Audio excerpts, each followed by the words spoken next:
Hello বন্ধুরা, আজকে আমি বানাবো ডিমের কারি। তো সেই জন্য আমি মশলাটাকে ভালো করে কষে নিচ্ছি। দেখুন, কষে নেওয়ার পর আমি ভাজা আলুগুলো দিয়ে দেবো। ভাজা আলুগুলো দিয়ে ভালো করে কষে নেবো। আর এখানে ভাজা ডিম রয়েছে দেখুন। আর বানাবো আজকে একটু ডালিয়ার খিচুড়ি। আজকে রবিবার, ছেলে মেয়ে যেহেতু বাড়িতে আছে, তো আগে আমি ডিমের কারিটা বানিয়ে নিই।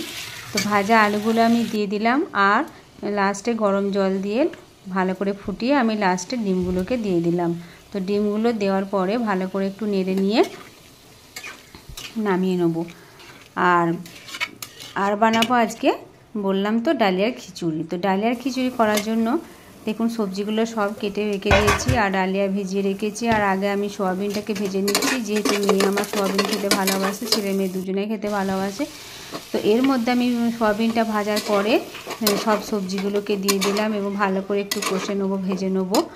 ভেজে নিয়ে তারপরে আমি এর মধ্যে দেবো চাল আর মুগ ডাল। চাল বলতে এখানে আমি খাস চাল দিয়েছি, টেস্টটা সুন্দর হবে, খেতেও ভালো লাগবে। তো এই চাল আর মুগ ডাল দেওয়ার পরে আমি ভালো করে আবার ভেজে নিচ্ছি, কষে নিচ্ছি। মেয়ে এসে বলছে, মা কি রান্না করছো? আমি বললাম খিচুড়ি রান্না করছি।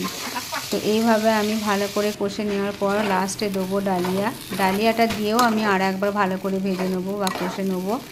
আর এর মধ্যে আমি দিয়ে দিয়েছি সব কিছু মশলাও দিয়ে দিয়েছি, সেগুলো হয়তো দেখানো হয়নি।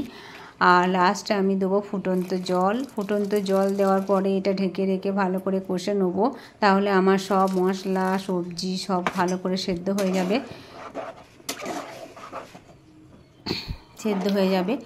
তো এইভাবে আমি তৈরি করছি ডালিয়ার খিচুড়িতে আমি একটু করে খাস চাল দিই, তাহলে টেস্টটা খুব সুন্দর হয়। আর ওইদিকে তো আমার অলরেডি ডিমের ঝোলটা হয়ে গেছে, বানানো হয়ে গেছে।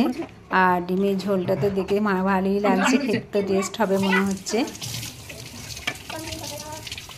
আর আমার ছেলে তো এসে বলছে, মা দেখে একবার টেস্ট করে কেমন হয়েছে। তো ভালো টেস্ট করে দেখছে এবং খেয়েও বলছে যে ভালো হয়েছে, খেতে খুব সুন্দর হয়েছে। দেখুন, আবার ছেলেও এসে দেখছে, আবার মেয়েও আসবে। দেখুন, মেয়েও এসে বলবে যে আমিও টেস্ট করে দেখব। তো ছেলে রান্না করলে ছেলে মেয়ে আমার ওই করে, টেস্ট করব। তো আমার এই ভিডিওটা আজকে কেমন লাগলো অবশ্যই কমেন্ট করে জানাবেন প্লিজ।